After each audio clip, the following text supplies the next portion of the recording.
আল্লাহ পাক পাঠাবেন। আর মুসা নবীকে মারার জন্য ফিরআউন 12,000 বাচ্চাকে জবে করলো। আল্লাহ পাক আল্লাহ তাআলা ও মুসা কালিমুল্লাহকে তারই ঘরে বড় করেন। জোরে বলো জি। যে কারণের জন্য 12,000 বাচ্চা জবে হলো, ও ফিরআউনের বাড়িতেই আল্লাহর নবী মুসা কালিমুল্লাহ বড় হয়। আল্লাহ কি না পারে বাপ। সুবহানাল্লাহ। দেখেন মেয়েদের দান জিন্দাবাদ, অনেক দান করেছে, নারায়ে তাকবীর, নারায়ে রিসালাত। এই দেখেন মায়েদের দান জিন্দাবাদ। গত মরিয়ন বাবা, নারায়ে তাকবীর, নারায়ে রিসালাত। এই দেখেন মরিয়ন বাবা তার স্বামীর জন্য দিয়েছেন 500 টাকা। গত রাত্রিতে জলঙ্গি পাজরাপাড়ায় জালসা ছিল, আমি অধমকে আদায় করার দায়িত্ব দিয়েছিল বাপ। তো দেখতে পাচ্ছি ডান দিকে যতগুলা বেটা ছেলে আছে তার 3 ডবল মেয়ে ছেলে। তো কমিটি বলছে যে কি হুজুর আজকে দেখেন তিনি ছেলেরা বেশি দেয় না মেয়েরা বেশি দেয়। তো মেয়েদেরকে পারে বা দানে তো পারবে না। তো বলে কেন? যখন লক্ষ্মীর ভাড় ছিল না তখনই তো আঁচলের গিট খুলতে খুলতে হাতগুলা করে আসতো। এখন তো লক্ষ্মীর ভাড় আছে, এখন আর পারবে? জি। এই স্বামী যখন চাইতে যাই করো এ মাসেরটা তুলে এনে দাও, আচ্ছা তোমাকে দিব, আমার তো খরচ লাগবে না, বলে না, দিতে চাই না বাপ। ও ক্যাশিয়ার হয়েছে, আপনার কাছে চাইবেও না আর খিচিবিচিও করবে না। ও আপনার আগে যেমন বলতো 500 দাও 1000 দাও, এখন আর অসুবিধা চিন্তা নাই। এবার মায়েরা দান করবে, ভাইরা কিছু বলবে না। অনেক মার আপনার চিন্তা করছেন আমারও তো দিতে মন চাইছে, জরি না দিল মেরে না দিল আমি তো দিব, হয়তো আমার স্বামীটা আবার খুব ঝামেলা করে, তো যদি আবার মাইকে মৌলবি চিল্লা যদি বলে আর যদি ঝামেলা করে তো মা আমার ঝামেলা করবেন, আপনি দেন। তো বলে কেন? আপনি গিয়ে বলবেন যে স্বামীর পায়ের তলে স্ত্রীর জান্নাত, তোমার সেবা করতে করতে আমার জীবন পার করলাম, আমি যখন মরে যাব হাসরের ময়দানে তোমার আমলে আমাকে পার করবে না। ঠিক না ভুল বাপ? স্ত্রীর আমলে স্ত্রীকেই পার হতে হবে, স্বামীর আমলে স্বামীকে পার হতে হবে। কেউ কাউকে নিয়ে আপনার জান্নাত যাবে না, কেউ কাউকে নিয়ে আপনার জান্নাত যাবে না। তবে হ্যাঁ, ওসিলা মাধ্যম দ্বারাতে জান্নাত যাবে, ওটা আলাদা বিষয়। কিন্তু সবার আমল সবার সঙ্গে যাবে, আর নিজের আমলের হিসাব নিজেকে দিতে হবে। একজন যোগ্য মায়ের যোগ্য বেটি, যার মা কবরে শুয়ে আছে, যোগ্য বাপের যোগ্য বেটা আপনার জন্য জমি জায়গা ঘর বাড়ি সব রেখে গিয়েছে, আপনার বাপের জন্য মায়ের জন্য একজন ব্যক্তি 500 টাকা কবরস্থানের জন্য দেন। এই রাত্রিতে জালসা শুনছেন, সকালে উঠতেও পারেন না উঠতেও পারেন, হতে পারে না? মওত হয়ে চলে গেলে, চোখ বন্ধ হয়ে গেলে সকালবেলাতেই মাইক এলান হবে যে অমক গ্রামের অমক ব্যক্তি মারা গিয়েছে, জানাজা হবে, হবে না? আল্লাহর রহমত আজকে বর্ষণ হচ্ছে বাপ। শীতের রাত্রিতেও দেন চাই না দেন অনেক দিয়েছেন, এতক্ষণ ধরে ধৈর্য ধরে বসে আছেন, তাতে আমি খুশি বাপ। আমি মনে করছি চারিদিক থেকে আল্লাহর ফারিস্তা এ মাহফিলে আছে আর আল্লাহর রহমত বর্ষণ করছে। জোরে বলুন সুবহানাল্লাহ। এ ফুল বাগানে ফুল ফুটেছে, কে কে দেখবি আয় ছুটে, একবার জোরে বলবেন না সুবহানাল্লাহ। আর হুদা গ্রামে দেখো, এটা তো হুদা গ্রাম নাকি? গ্রামের নাম ঠিক আছে? নাহলে ভুল ভালো হতে পারে, তো আমার ভুল হলে কি হবে? আল্লাহর ফারিস্তার ভুল হবে না। জোরে বলুন সুবহানাল্লাহ। হুদা হোক এত হারামপুর হোক, রহমতে ফারিস্তা থাকলেই রহমত বর্ষণ হবে, তাই না? আরে হুদা গ্রামে আজ আল্লাহ রহমত ঝরতেছে, ফুল বাগানে ফুল ফুটেছে, কে কে দেখবি আয় ছোটে, কে কে দেখবি আয় ছোটে। হুদা গ্রাম বাসীরা আজ নবীর মাহফিল সাজিয়েছে, নবীর মাহফিল সাজিয়েছে। আর যারা যারা আছে বসে, যারা যারা আছে বসে, সবাই নবীজির দিওয়ানা। ফুল বাগানে ফুল ফুটেছে, কে কে দেখবি আয় ছুটে, কে কে দেখবি আয় ছুটে। আল্লাহুম্মা সাইয়্যিদিনা মাওলানা মুহাম্মদ ওয়া লা আলি সাইয়্যিদিনা মাওলানা মুহাম্মদ সাল্লি আলা মুহাম্মাদিন সাল্লি আলা মুহাম্মদ হরদম ज़बां से निकालो पाक नबी मोहम्मद हरदम ज़बां से निकालो शफीआना मुहम्मद सल्लल्लाहु ताला अलैहि वसल्लम। तो बाप ए मूसा कलीमुल्लाह ফেরাউনের ঘরে আপনার দুধ পান করার থেকে আরম্ভ করে 12 বছর বয়সে একজন ব্যক্তিকে কতল করেছিল আপনার এক থাপ্পড়ে। জি, এক থাপ্পড়ে তার জীবন চলে গিয়েছিল। ও ফেরাউনের রাজপ্রাসাদের এক বাবরচির। তারপর থেকে অনেক ঘটনা আছে, নীল নদীর ঘটনা, আপনার নীল নদীর ঘটনা, অনেক লম্বা চওড়া ঘটনা। আপনাদের বসে থাকা মানুষদের জন্য একটি কথা বলবো, আল্লাহর পরীক্ষা কোন মুহূর্তে কোন সময়তে কার দ্বারাতে কিভাবে হয় এটা কারো জানা থাকে না। এটা ঠিক বললাম না ভুল বললাম? এ বানি ইসরাইলের মধ্যে 3 জন ব্যক্তি ছিল বাপ। যদি সময় থাকে ঘটনাটা বলবো। আপনার যেখানে ঘটনা মুসা কালিমুল্লাহকে রাখলেন এখানে অবশ্যই শোনাবো। তবে আজ এই যে চাইছি বারবার আপনারা বসে আছেন তো মনে করবেন যে মৌলবীদের এইগুলা মাইক স্টেজে বলে বলে অভ্যাস তাই বলছে, কিন্তু আল্লাহর পরীক্ষা আপনার উপরে খালি না মৌলবীর উপরেও হবে। আল্লাহর পরীক্ষা আল্লাহর হার প্রত্যেকটি বান্দা বান্দির উপর কোন কোন মুহূর্তে আসবেই। সমস্ত দিক দিয়ে পরীক্ষা হবে, তবে আমরা অধম বুঝতে পারি না। এই বানি ইসরাইলের মধ্যে 3 জন এমন ব্যক্তি ছিল, একজন ফুল পড়া, একজন আপনার 2 চোখ কানা, একজন 2 পা আপনার ন্যাংড়া, আপনার পা ন্যাংড়া, হাঁটতে পারতো না। এমন 3 অসহায় ব্যক্তিকে বানি ইসরাইলের মানুষরাও ঘৃণা করত, মিশরের মানুষরা ঘৃণা করত। তারা বলল, স্রষ্টা ওগো প্রতিপালক রব, আমাকে তুমি সৃষ্টি করে দুনিয়াতে পাঠিয়েছো, তোমার সৃষ্টির মধ্যে মানব জাতিরা আমাদেরকে এত ঘৃণা কেন করে? কোন পাগল দেখলে ঘৃণা করবেন না বাপ। জি, বড় লোক বাড়ি দেখে বলবেন না যে আল্লাহ তাকেই ভালোবাসে। একজন গরিবকে দেখে, কানাকে দেখে, অন্ধকে দেখে আল্লাহর শুকরিয়া করুন, আল্লাহ তুমি এটা তোমারই বান্দা পাঠিয়েছো, তার মতন না বানিয়ে আমাকে সুস্থ শরীর দিয়েছো, তোমার লাখ শুকরিয়া। জোরে বলুন সুবহানাল্লাহ। এবার বানি ইসরাইলের 3 জন ব্যক্তির কথা আপনাদেরকে বলবো বাবা। তারা বলল, আল্লাহ আমাকেও সৃষ্টি করেছো, পৃথিবীর জমিনে পাঠিয়েছো, আমাকে মানবের মধ্যে বানিয়েছো, আমিও তোমার বান্দা একজন হয়েছি, আমার 2 চোখ নাই বলে আমাকে মানুষ ঘৃণা করে। আল্লাহ পাক আল্লাহ তাআলার পরীক্ষা আবার একটু শুনবেন বাবা। আল্লাহর পরীক্ষা আপনার কেমন হবে?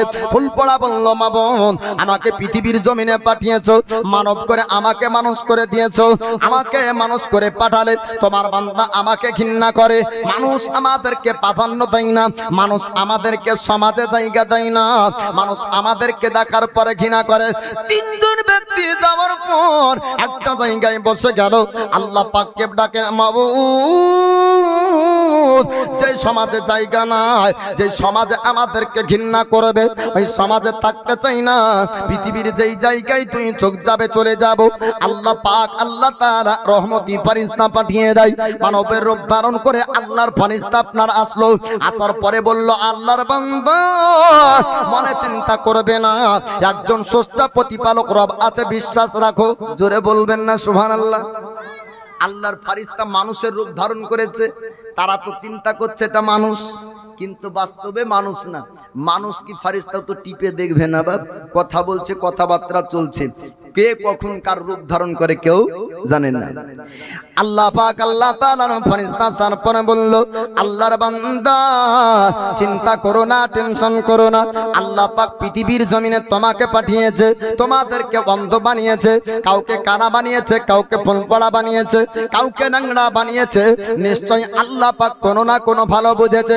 পৃথিবীর জমিনে যে ব্যক্তি আপনার 2 চোখ পেল না, 2 চোখ দ্বারা আপনার দেখতে পাই না, কাল কিয়ামতের দিন যতদিন দুনিয়ার বুকে আপনার বেঁচে থাকবে, জগতের নানা রকম জিনিস দেখার গুনাহগুলা তার জীবনে হবে না। জোরে বলুন। আল্লাহ পাক যাকে হাত দান করেনি ওই ব্যক্তি হাতের আপনার গোনা হবে না। জয় আপনার যে ব্যক্তি সম্পূর্ণ অঙ্গ প্রত্যঙ্গ গুলো আপনার পেয়েছে, কিয়ামতের দিন সমস্ত জান্না জান্না অঙ্গে প্রত্যঙ্গের হিসাব দিতে হবে। তিনজন ব্যক্তিকে আল্লাহর ফেরেশতা সান্ত্বনা দেয়, আল্লাহর বান্দা তোমরা চিন্তা টেনশন করবে না, ভয় করো না, আল্লাহ পাক নিশ্চয় তোমাদের সঙ্গে আছে। তিনজন ব্যক্তি বলল, আপনি তো অপরিচিত ব্যক্তি, আপনাকে আমরা চিনি না। বলে, আমরা আল্লাহর পছন্দের একজন ব্যক্তি। এবার সঙ্গে সঙ্গে তিনজন ব্যক্তি বলল, এত অসহায় ব্যক্তি যদিও বা কারো দ্বারে যায়, আমাদেরকে কেউ ভিক্ষা পর্যন্ত দেয় না, বাড়ির দরজা থেকে তাড়িয়ে দেয়, বাড়ির কাছ থেকে আমাদেরকে তাড়িয়ে দেয়। বলে, আমরা একটু দুনিয়ায় থাকার জন্য অর্থ সম্পদ চাই। আল্লাহর ফেরেশতা বলল, আল্লাহর বান্দা দুনিয়ার যদি অর্থ পেয়ে যাও তবে আল্লাহর শুকরিয়া কি তোমার মধ্যে থাকবে? তারা বলল যে হ্যাঁ হ্যাঁ, দুনিয়ার সম্পদ যদি আমরা পেয়ে যাই আমাদের মধ্যে থাকবে আল্লাহর প্রশংসা, আমাদের অন্তরে থাকবে আল্লাহর শুকরিয়া আমরা করব। আল্লাহ পাকের ফেরেশতা বললেন, সঙ্গে সঙ্গে আল্লাহর কাছে দোয়া করলেন।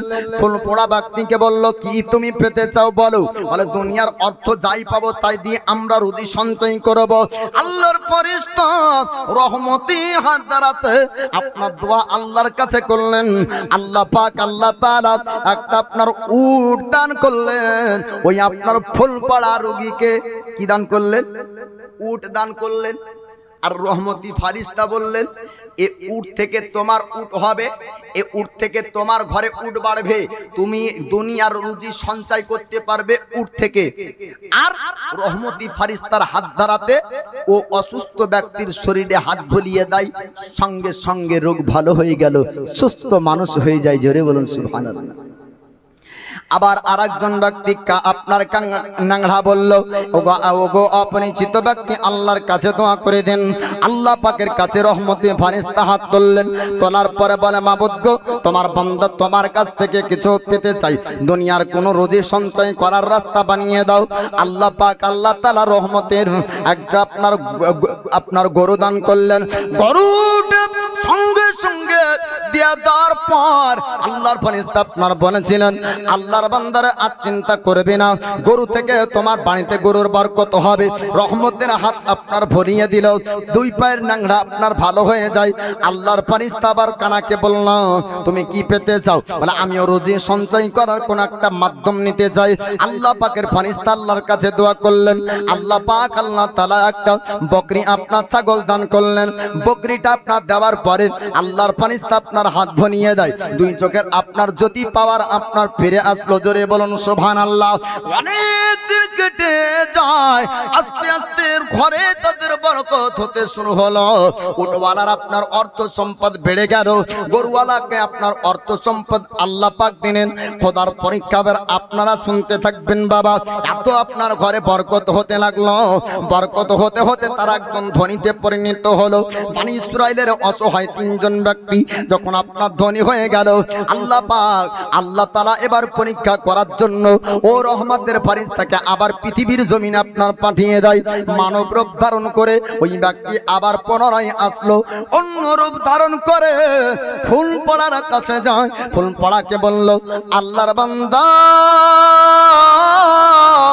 আমি একজন ফুলপড়া ব্যক্তি, আমি তোমার কাছে এসেছি, একটু তুমি সাহায্যের হাত বাড়িয়ে দাও। এবার ফুলপড়া বলল, আমার দরবারে আমার কাছে সাহায্যের মতন কিছু নাই, তুমি চলে যাও। এবার রূপ পরিবর্তন করে আল্লাহর ফেরেশতা বলল, ওরে আল্লাহর বান্দা, দেখ পূর্বের কথা মনে করে আমাকে তুই চিনতে পারিস কিনা একটু ভালো করে দেখ, একদিন তুইও ফুলপড়া ছিলি। বলে, সে ব্যক্তি বলল, বহু পূর্বের কথা কেমন করে মনে পড়লো? বহু পূর্বের কথা কেমন করে আপনি বলতে পারলেন? পৃথিবীর জমিনে আজ পর্যন্ত আমার অতীতের কথা কোনোদিন বলিনি, আমার অতীতটা জগৎবাসী কেউ জানে না, আপনি আমার অতীতটা জানলেন কি করে? এবার রূপকে পরিবর্তন করার পর বললেন, ও আল্লাহর বান্দা, একটু ভালো করে দাও, আমি ও ব্যক্তি যে তোকে উট দান করেছিলাম। জোরে বলো জি। এ রূপ পরিবর্তন করলেন আল্লাহর ফেরেশতা। এই ঘটনা আপনার মাদ্রাসার তালবে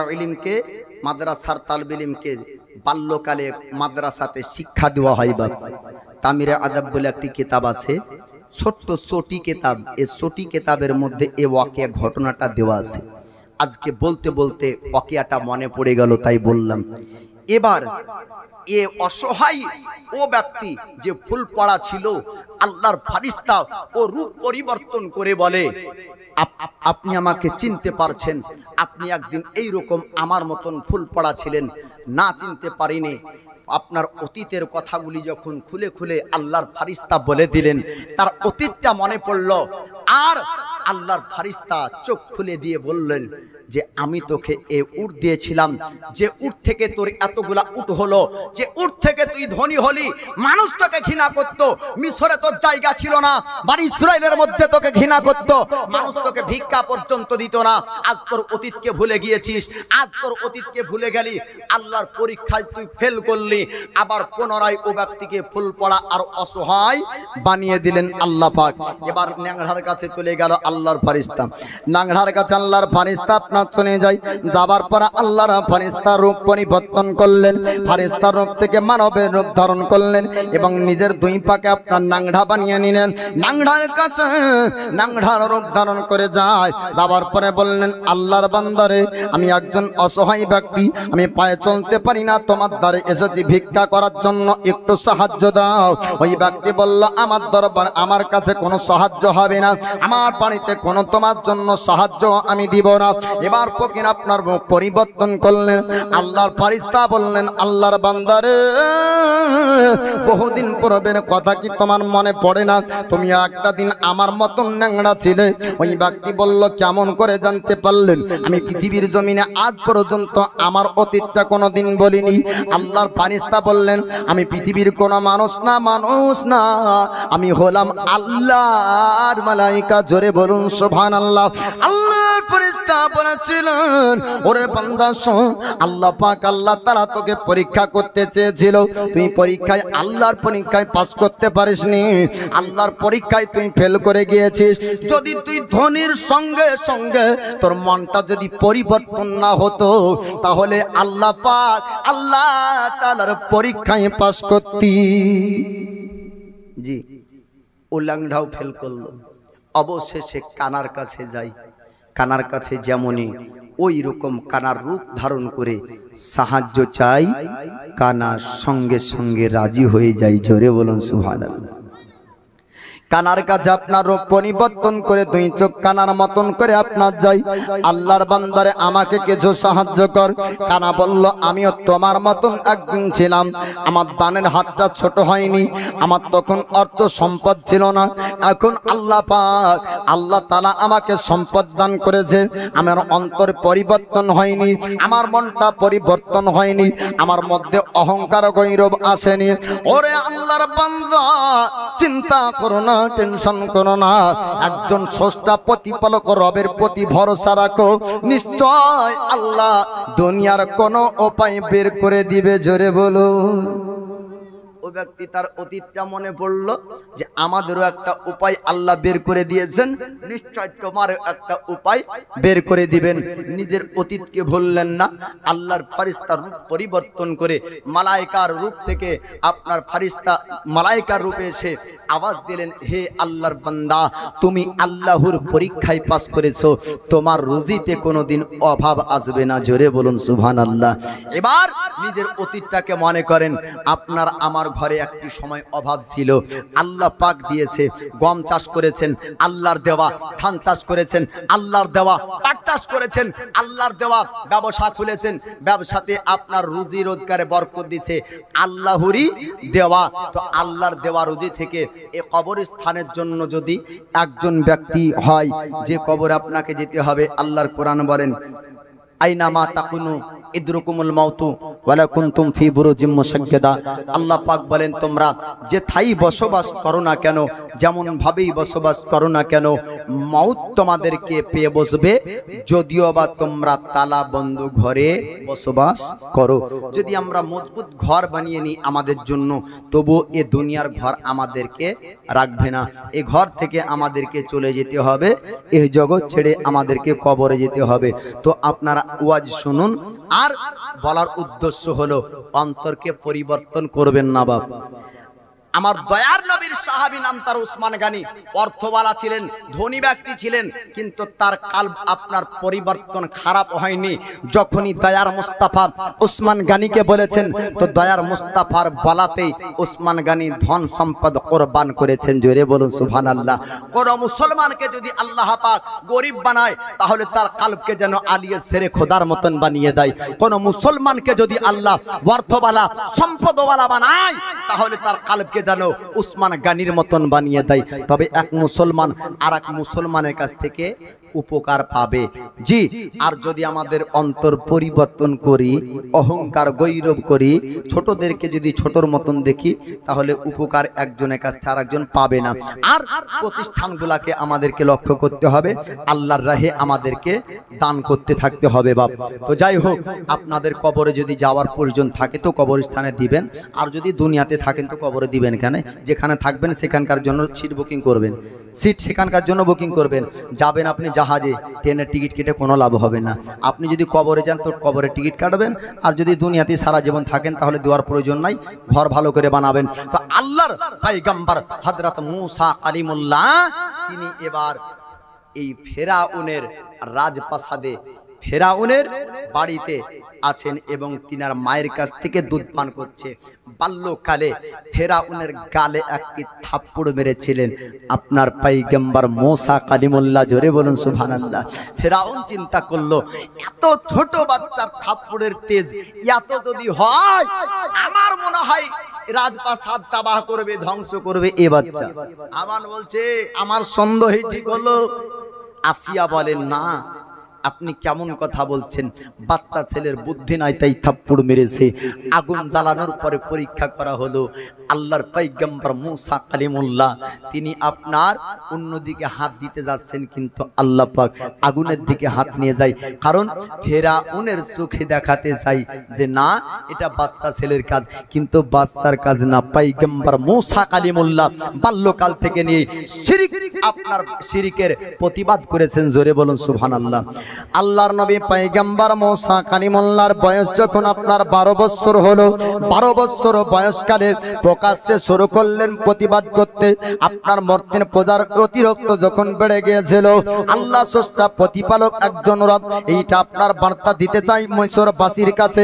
আল্লাহর পয়গম্বর মূসা কালিমুল্লাহ বোঝাতে চেয়েছিলেন, হে জগৎবাসী তোমরা শুনে নাও যে পৃথিবীর কোন মানুষ স্রষ্টা রব হতে পারে না, ফেরাউন তোমাদের আল্লাহ হতে পারে না। আল্লাহ যিনি হবেন তিনি কারো কাছ থেকে জন্ম হবেন না। আল্লাহকে আপনার যে ব্যক্তি হবে সেই ব্যক্তিকে আপনার কেউ জন্ম দেবেন না। আল্লাহ পাক কাউকে জন্ম দেয় না, আল্লাহকে কেউ আপনার জন্ম দেয়নি। আল্লাহ হচ্ছেন স্রষ্টা, বাকি সমস্ত কিছুকে আল্লাহ পাক সৃষ্টি করেছেন। মিশরবাসীকে আপনার প্রকাশ্যে বোঝাতে শুরু করলেন। একজন ব্যক্তি দেখলো আপনার বাবরচি একটা ঝগড়া করছিল একটা বানি ইসরায়েল ব্যক্তির সঙ্গে। আল্লাহর পয়গম্বর মূসা কালিমুল্লাহ ফেরাউনের বাবরচির গালে একটা থাপ্পড় মেরেছিলেন। 12 বছর বয়সের এক থাপ্পড়ে আপনার জীবন বের হয়ে গিয়েছিল।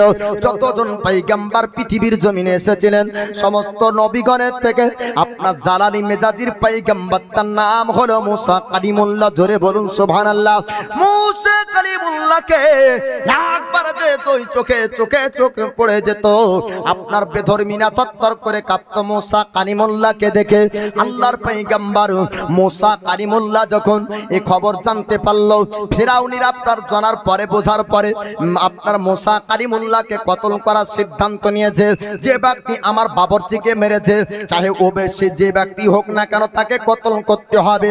মিশরের মধ্যে যখন এলান হয়ে গেল, আল্লাহর পয়গম্বর মূসা কালিমুল্লাহ 30 বছর বয়সে যখন আপনার এই আসামি তদন্ত তখনও চলছিল, আল্লাহর নবী মূসা কালিমুল্লাহ 30 বছর বয়সে মিশর থেকে মাদিন বলে একটা জায়গা আছে, ওই জায়গাতে আপনার চলে যায়। যাওয়ার পর একজন পয়গম্বর, তার নাম হলো শুআইব আলাইহিস সালাম। শুআইব আলাইহিস সালামের বাড়িতে আপনার 10 বছর ছিলেন। আল্লাহর পয়গম্বর মূসা কালিমুল্লাহ যাওয়ার পরে জঙ্গলে দেখলেন, একটা লক্ষ্য করে দেখা যায় ইদারা কুয়া আছে, আর কুয়াতে আপনার মানুষ, ওই জায়গাতে পানি উঠানোর জন্য মানুষ রেডি। ওখান থেকে পানি উঠে উঠে পানি পান করবে। মুসা কালিমুল্লাহ পিপাসী অবস্থায় ছিলেন, পানি পান করার আপনার প্রয়োজন আছে। আল্লাহর পয়গম্বর মুসা কালিমুল্লাহ দাঁড়িয়ে রইলেন, পানি তারা উঠাচ্ছে, মুসা কালিমুল্লাহ দেখছেন, আর পাশে দুইজন রমণী পর্দার আড়াল করে আপনার ঘোড়া নিয়ে দাঁড়িয়ে আছে। এই দুইজন মহিলা কে বাপ শুনবেন? মুসা কালিমুল্লাহ দাঁড়িয়ে আছেন পানি পান করার জন্য, দুইজন রমণী মহিলারা, দুইজন মহিলা ও ব্যক্তিদের সামনে যায় না যারা পুরুষ আর মহিলা একসঙ্গে পানি উঠাচ্ছে। এ মহিলারা দাঁড়িয়ে রইলেন। আল্লাহর পয়গম্বর মুসা কালিমুল্লাহ দেখলেন সবাই পানি উঠায়, পুরুষ ব্যক্তিরা পানি উঠাচ্ছে, মহিলারা পানি পান করে, পুরুষরা পানি উঠায়, ঘোড়ারা পানি পান করে, মানুষ পানি উঠায়, উট পানি পান করে। কিন্তু দুটো ঘোড়া আর দুইজন মহিলা একটা সাইডে দাঁড়িয়ে আছে, এরা পানির নিকটে আসে না। কারণ কি? মুসা কালিমুল্লাহ পূর্ণ ঘটনাটাকে আপনারা দেখতে থাকলেন। আল্লাহর পয়গম্বর মুসা কালিমুল্লাহ দেখলেন পানি পান করা হয়ে গেল, আপনার পানি নেওয়া হয়ে গেল। তারা সবাই যখন ইনারার কুয়ার কাছ থেকে চলে যায়, এই দুইজন মহিলা তারা যাওয়ার পরে ওই পড়ে থাকা বেঁচে যাওয়া পানিগুলা নিয়ে নিজে পান করেন আর তার ঘোড়াকে পান করায়। জোরে বলুন সুবহানাল্লাহ। আল্লাহর পয়গম্বর মুসা কালিমুল্লাহ যাওয়ার পর বললেন, আল্লাহর বান্দী একটু জানিয়ে দেন, সমরমণীদেরকে দেখলাম তারা তাদের সঙ্গে কাড়াকাড়ি করে পানি নিচ্ছিল, তোমরা কেন সেই জায়গায় যাও না? ওই আল্লাহর বান্দী তারা বলল, ওগো অপরিচিত ব্যক্তি, আপনারা পরিচয় আমরা জানি না, তবে শুনুন শুনুন, আমার আব্বার কাছ থেকে শিক্ষা পেয়েছি যে পুরুষ ব্যক্তির কাছে অপরিচিত পুরুষ ব্যক্তির কাছাকাছি যেতে নয়। আমরা তার জন্য নিজেকে পর্দা রেখেছি, যেখানে হোড়াহড়ি হবে, যেখানে টানাটানি হবে, যেখানে কাড়াকাড়ি হবে, নারী পুরুষ এক জায়গায় আপনার কাছাকাছি হবে, ওই জায়গায় আমরা যেতে পাবো না। আমার আব্বা ওটা শিক্ষা দেয়নি, এরা অন্য কেউ ছিল না, আল্লাহর পয়গম্বর শুআইব আলাইহিস সালামের আপনার দুই বেটি ছিল। জোরে বলুন সুবহানাল্লাহ। আল্লাহর পয়গম্বর মুসা কালিমুল্লাহ বললেন, ওরে আল্লাহর বান্দি, এত সুন্দর আখলাক, এত সুন্দর চরিত্র ব্যবহারের কথা আমি তৎ পর্যন্ত মিশরের কোন নারীর মধ্যে দেখিনি। এমন সুন্দর আখলাক চরিত্র আজ পর্যন্ত আমি মাদিনা কোন জায়গাতে আজ পর্যন্ত দেখিনি। ওরে আল্লাহর বান্দি, তোমার আব্বার পরিচয় যদি একটু জানতে পারতাম ভালো হতো। এবার নারীরা আপনার কথা বলবে না, মহিলারা আপনার কথা বন্ধ করে দিলেন। ও পরিচিত ব্যক্তি, আপনি শুনুন শুনুন, আপনি আমাদের সঙ্গে দীর্ঘক্ষণ আর কথা বলতে পারেন না, প্রয়োজন ছাড়া আমরা কারো সঙ্গে কথা বলি না। আল্লাহর পয়গম্বর শুআইব আলাইহিস সালামের বেটিরা বললেন। এবার পয়গম্বর মুসা কালিমুল্লাহ বললেন, আর কি তোমাদের পানির প্রয়োজন নাই? তারা বলল, পানির প্রয়োজন থাকলেও কিছু করার নাই। বলে, কেন তোমরা কি পানি উঠাতে পারবে না? তারা বলল, পানি উঠানো সম্ভব হবে না। বালতিটা যদি ইনারাতে নামায়, ইনারায় নামানোর জন্য ইনারা ঢাকনাকে সরিয়ে দিতে হবে, আর ঢাকনা সরানোর জন্য দুইজন নারীর ক্ষমতা শক্তি পাওয়ার হার মেনে যাবে। এই ঢাকনাটা হটানোর জন্য, পাথরটা সরানোর জন্য 10 জন পুরুষ আপনার শক্তি এক জায়গায় লাগাতে হবে। বড় পাথর, পুরো ইন্দারা কুয়োটাকে ঢাকা আছে পাথর দিয়ে। যদি এ পাথর সরিয়ে পানি উঠাই 10 জন পুরুষের শক্তি লাগবে, নচেত হবে না। আল্লাহর পয়গম্বর মুসা কালিমুল্লাহ বললেন, হে আল্লাহর বান্দি, চিন্তা করবে না, টেনশন করবে না, আমি মুসা একা এ পাথর সরিয়ে দিব। জোরে বলুন সুবহানাল্লাহ। আল্লাহর পয়গম্বর মুসা কালিমুল্লাহ বললেন, চিন্তা করবে না, টেনশন করবে না, আমি বড় বড় পাথর সরিয়ে দিতে পারবো। আমার বাজুতে শক্তি আছে, আমার পাওয়ার আছে, ক্ষমতা আছে, চিন্তা করবে না, টেনশন করবে না। বড় আপনার পাথর চাপানো ছিল ইদারার ওপরে। আল্লাহর পয়গম্বর মুসা কালিমুল্লাহ 10 জনের পুরুষের শক্তি যেখানে লাগতো, আল্লাহর নবী মুসা কালিমুল্লাহ একা পাথর সরিয়ে দিলেন। আল্লাহর বান্দী দেখার পর অবাক হয়ে গেলেন। শুআইব পয়গম্বরের বেটি দেখার পর চিন্তা করলো এত শক্তি পাওয়ার তার মধ্যে রয়েছে, একজন পুরুষ আপনার 10 জনের শক্তি তার বাজুতে রাখে। জোরে বলুন সুবহানাল্লাহ। নবী মুসা কালিমুল্লাহ পানি উঠিয়ে দেয়। আল্লাহর পয়গম্বর সুয়াইব আলাইহিস সালামের বেটিরা পানি আপনার পান করলেন। পানি পান করার পরে পানি বাড়ির জন্য আপনার নিয়ে যায়। আল্লাহর পয়গম্বর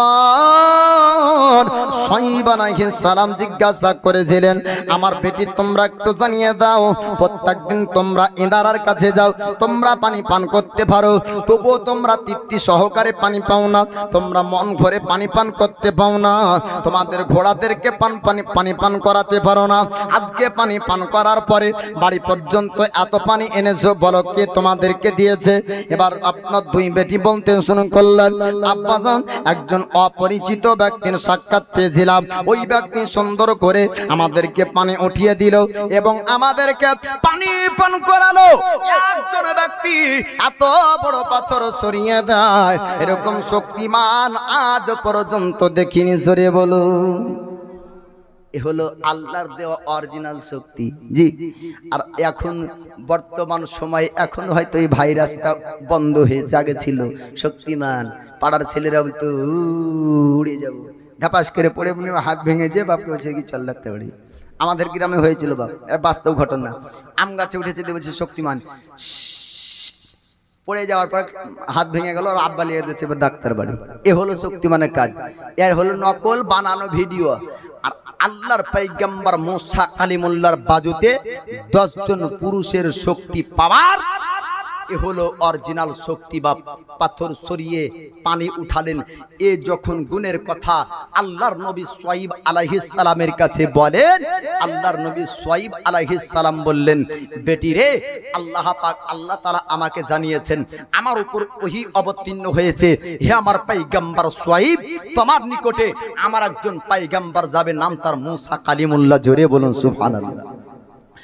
সুয়াইব আলাইহিস সালাম বললেন, বেটি অপরিচিত ব্যক্তিকে দেখেছো, তার সুন্দর চেহারার নাকি একটু চেহারার সম্পর্কে জানিয়ে দাও, তার চেহারাটা কেমন দেখতে ব্যক্তি তার সে ব্যক্তি ছিল। আল্লাহর পয়গম্বর সুয়াইব আলাইহিস সালামের বেটি বললেন, আব্বাজান সুন্দর চেহারার অধিকারী, তার চোখ দিয়ে যেন নূর চমকাচ্ছিল, তার চোখ দিয়ে যেন আলার জ্যোতি বের হয়ে আসছিল, তার বাজুতে এত আমরা শক্তি দেখলাম, আখলাক চরিত্রের মধ্যে সুন্দর আখলাক দেখতে পেলাম, আমাদের সঙ্গে খুব আদবের সহিত কথা বলেছে। আল্লাহর পয়গম্বর সুয়াইব আলাইহিস সালাম বলেছিলেন, বেটি চিন্তা করো না, অন্য অপরিচিত ব্যক্তি না, অপরিচিত ব্যক্তি না, ইনি হবেন আল্লাহর মাহবুব বান্দা, আল্লাহর পয়গম্বর। জোরে বলুন সুবহানাল্লাহ। আল্লাহর পয়গম্বর মুসা কালিমুল্লাহকে ডাকার জন্য আপনারা পাঠিয়ে দেয়। 2 জন বেটিকে বললেন, বেটি রে, ওই মুসা কালিমুল্লাহকে আমার কাছ পর্যন্ত আনতে হবে, আমি সুয়াইব দেখতে চাই। আল্লাহর আরেকজন পয়গম্বর আমার যুগে আছে, আমি সেই ব্যক্তিকে একবার দেখব। একই যুগে আরেকজন পয়গম্বর ছিলেন হারুন আলাইহিস সালাম। বনি ইসরাইলের মধ্যে 72 দলে বিভক্ত হয়েছিল, সবথেকে আপনার পয়গম্বর নবী বনি ইসরাইলের মধ্যে বেশি এসেছিল, কিন্তু না না, তবুও বনি ইসরাইলরা আপনার হিদায়াত পেয়েছিল না। আল্লাহ পাক আল্লাহ তাআলা মুসা কালিমুল্লাহকে সুয়াইব পয়গম্বরের যুগে পাঠিয়েছিলেন, হারুন আলাইহিস সালামকে একই যুগে আপনার পাঠিয়েছিলেন। মুসা কালিমুল্লাহ আল্লাহর পয়গম্বর, তিনি ওই ইনারার কাছে আছেন। এবার আল্লাহর নবী সুয়াইব পয়গম্বর 2 বেটি চলে যায়, যাওয়ার পর আপনার সালাম কালাম করলেন আর বললেন, ও আল্লাহর প্যারা বান্দা, ও গো আল্লাহর বান্দা, আপনাকে একটু আমাদের বাড়িতে যেতে হবে, আপনাকে একটু দাওয়াত দিতে যাই, আমার আব্বা আপনার সঙ্গে সাক্ষাৎ করতে চায়, আমার আব্বা আপনার সঙ্গে কথা বলতে চাই, একটু চলুন চলুন চলুন। এবার সঙ্গে করে নিয়ে আপনার চলতে শুরু করলেন। আল্লাহর পয়গম্বর পয়গম্বর সোয়াইব আলাইহিস সালামের কাছে। সোয়াইব পয়গম্বরের কাছে যাওয়ার পরে সালাম আপনার কালাম হয়ে গেল। আল্লাহর নবী সোয়াইব আলাইহিস সালাম বললেন, ও মুসা তোমার পরিচয় একটু জানিয়ে দাও। মুসা কালিমুল্লাহ বললেন, আমি তো একজন পাপীর ঘরে আমি বড় হয়েছিলাম, পাপীর ঘরে 30 বছর পর্যন্ত ছিলাম। মানে কার ঘরে তুমি ছিলে? নাম তার হলো ফিরাউন, মিশরের একজন বাদশা, অহংকারী রাজা, নিজেকে রব দাবি করে। আল্লাহর পয়গম্বর সোয়াইব আলাইহিস সালাম বুঝে নিলেন সাধারণ মানুষ না, আল্লাহর পয়গম্বর মুসা কালিমুল্লাহ। জোরে বলুন সুবহানাল্লাহ। এবার সোয়াইব পয়গম্বর আপনার বাড়িতে রাখার জন্য কয়েকদিন যখন কেটে গেল, আল্লাহর পয়গম্বর সোয়াইব আলাইহিস সালাম বললেন, মুসা আমার তো কোনো বেটা নাই, আমার মাত্র 2টো বেটি রয়েছে, আমি একটা বেটির সঙ্গে তোমার বিবাহ দিতে চাই, একটু তুমি রাজি হয়ে যাও, রাজি হয়ে যাও। আল্লাহর পয়গম্বর মুসা কালিমুল্লাহ আপনার রাজি হয়ে গেলেন। আল্লাহর নবী মুসা কালিমুল্লাহর পানি আপনার মুসা কালিমুল্লাহ 10 বছর পর্যন্ত সোয়াইব আলাইহিস সালামের বাড়িতে আপনার থাকলেন। 10 বছর বাড়িতে থাকার শর্ত রইল। সোয়াইব আলাইহিস সালাম বললেন, ওগো মুসা আমার বেটিকে বিবাহ করবে কিনা একটু জানিয়ে দাও। পয়গম্বর মুসা বললেন, আপনার বেটিকে বিবাহ করব, কারণ আপনার বেটির আখলাক চরিত্রের মধ্যে আপনার ত্রুটি নাই। পৃথিবীর মানুষ এখন বিবাহ দিতে গেলে আপনার আখলাক চরিত্র ব্যবহার দেখে না, অর্থওয়ালা টাকাওয়ালা যদি ছেলে পাইতো ভালো, ঠিক না?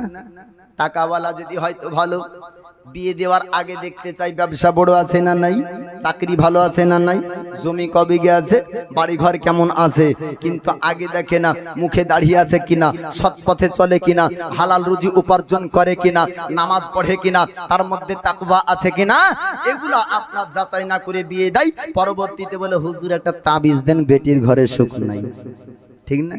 এগুলো হয় ভাই, এগুলা যাচাই করে যদি দেন তাবিজের প্রয়োজন হবে না। আল্লাহর পয়গম্বর মুসা কালিমুল্লাহ বললেন, আমার উপর কি কি সত্য দিতে চান একটু জানিয়ে দেন। আল্লাহর পয়গম্বর সোয়াইব আলাইহিস সালাম বললেন, ওগো পয়গম্বর মুসা আমার বেটিকে যদি বিবাহ করতে চাও, যদি তুমি রাজি হয়ে যাও, আমার পক্ষ থেকে একটা শর্ত থাকবে। বলে কি শর্ত দিতে চান একটু শোনান। 10 বছর তোমাকে আমার বাড়িতে থাকতে হবে। আল্লাহর পয়গম্বর মুসা কালিমুল্লাহ রাজি হয়ে গেলেন। 10 বছর সোয়াইব পয়গম্বরের ঘরে আপনার থাকলেন। সোয়াইব আলাইহিস সালাম একটা লাঠি দিয়েছিলেন। এই মুসা নবীর লাঠির কথা শুনেছেন না? লাঠির বহু কারামত দেখবেন, লাঠির বহু ক্ষমতা শুনেছেন, তবে শুনেন এই লাঠিটা দিয়েছিলেন হযরতে সোয়াইব পয়গম্বর আলাইহিস সালাম। জোরে বলুন সুবহানাল্লাহ। পয়গম্বর সোয়াইব আলাইহিস সালাম মুসা কালিমুল্লাহকে একটা আপনার লাঠি দিয়েছিলেন। এই লাঠি আপনার যখন বকরি চড়াতে যেতেন, বকরির কাছে আপনার বকরিকে হাঁকানোর জন্য, তাড়ানোর জন্য, বকরিকে আপনার নিয়ে যাওয়ার জন্য একটা লাঠি দিলেন পয়গম্বর সোয়াইব আলাইহিস সালাম। মুসা কালিমুল্লাহ 10 বছর কেটে গেল। 10 বছরে মুসা নবীর নবুয়তের প্রকাশ পেয়েছিল। জোরে বলুন সুবহানাল্লাহ। আমাদের নবীর নবুয়তের প্রকাশ 40 বছর বয়স আপনার হয়েছিল। মুসা কালিমুল্লাহর নবুয়তের প্রকাশ আপনার 40 বছর বয়সে হয়েছিল। অন্যান্য পয়গম্বরের আপনার নবুয়তের প্রকাশ কারো আপনার দেরিতে, কারো আপনার আগে হয়েছে। সবাই পৃথিবীর জমিনে আসার আগে পয়গম্বর ছিলেন, সবাই নবী হয়ে দুনিয়ায় এসেছেন। জোরে বলুন সুবহানাল্লাহ। নারে তাকবীর, নারায়ে রিসালাত, মাসলাকে আলা হযরত, মাসলাকে আলা হযরত হযরত কারি মাওলানা জাকির হোসেন রিজভী সাহেব। নারায়ে তাকবীর, নারায়ে রিসালাত। এটা হলো অরিজিনাল। জি, আর এর আগে একবার যে নারাটা পড়েছিল ওটা ডুপ্লিকেট হয়ে গিয়েছিল।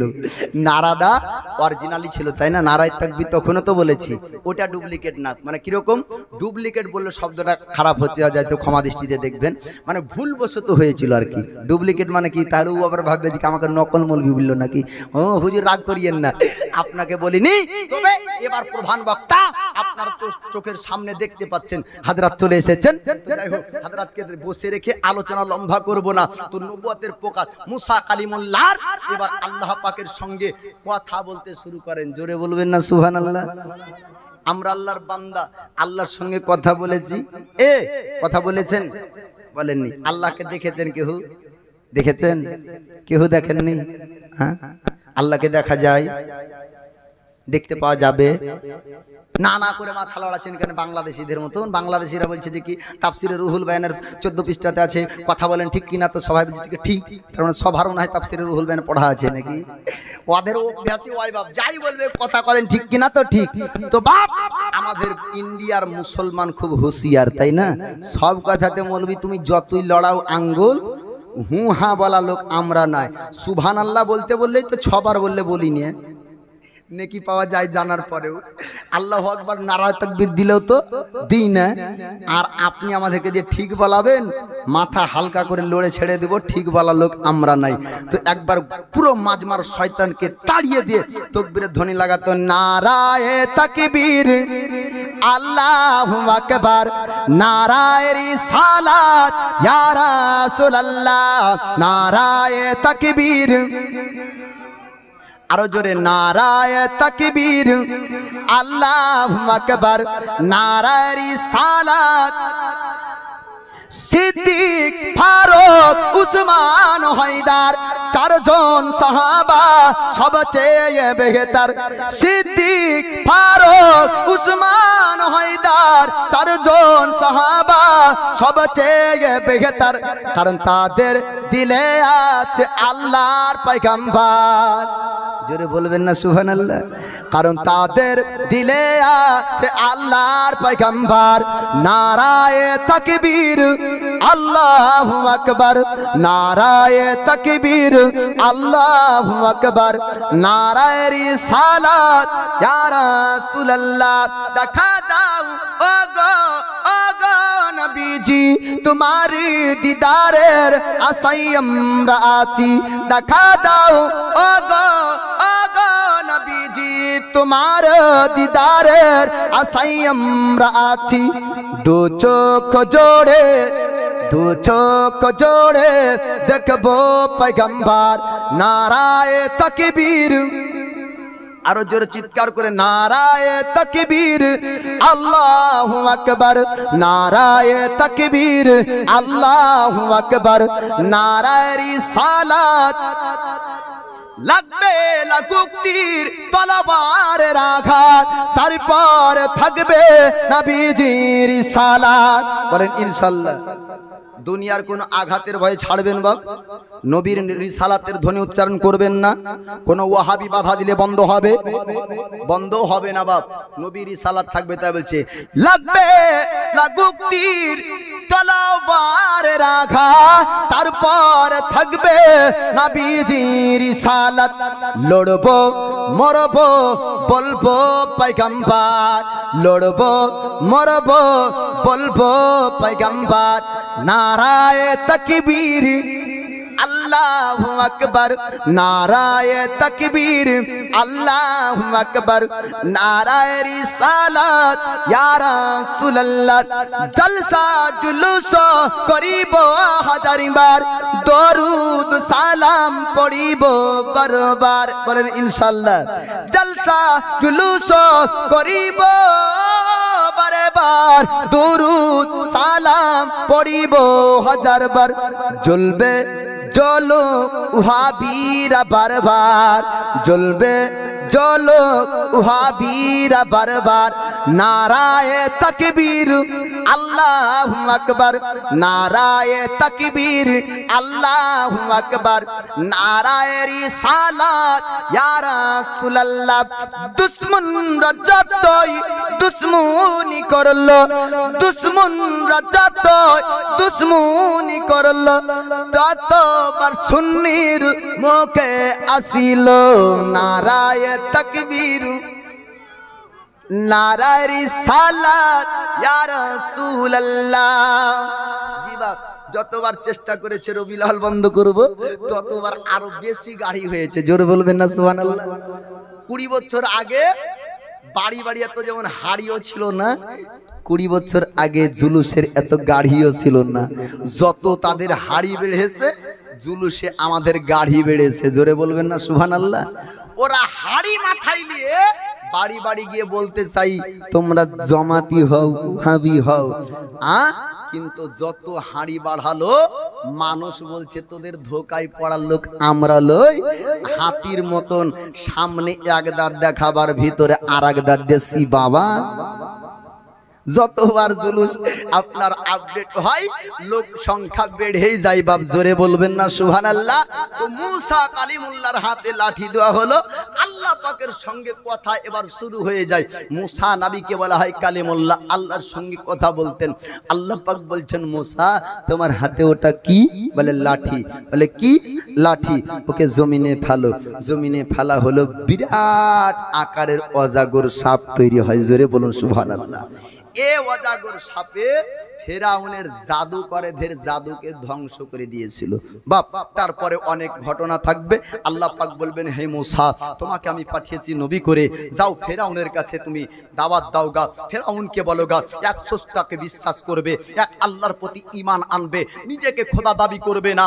ফেরাউনের কাছে যাওয়ার পূর্বে মুসা কালিমুল্লাহ বলেছিলেন হে আমার পয়গম্বর, মুসা কালিমুল্লাহ বলেছিলেন হে আমার স্রষ্টা প্রতিপালক রব, আমি যে ফেরাউনকে বোঝাবো আমার জবানের মধ্যে একটু মজা দাও। জোরে বলুন সুবহানাল্লাহ।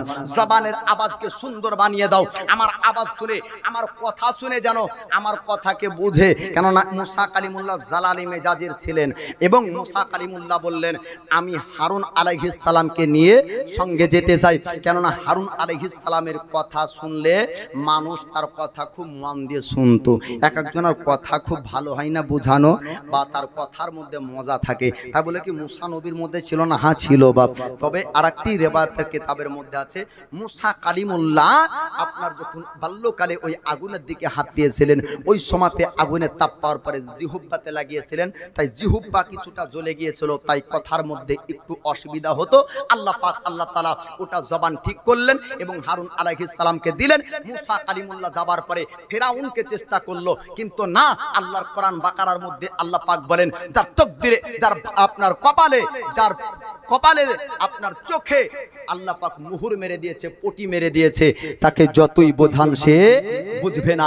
তো ও ফেরাউনের নসিবে কুফর লেখা ছিল, ও কাফির, আপনার বুঝলো না এবং নিজেকে খোদা রব দাবি করাতে এত সৃষ্টি জগতের মধ্যে সবাই তাকে ঘৃণা করলো। ও দরিয়ার মধ্যে ডুবে গিয়েছিল। বহুদিন পর ওঠার পরেও পৃথিবীর জমিনে কিছুতে তার লাশ নেয়নি। জোরে বলবেন না সুবহানাল্লাহ। মাটিতে খাবে না, আগুনে পোড়াবে না, জলে ডুববে না। ও ফেরাউন কিয়ামত পর্যন্ত শুকটি পচা মাছ হয়ে থাকবে। জোরে বলুন।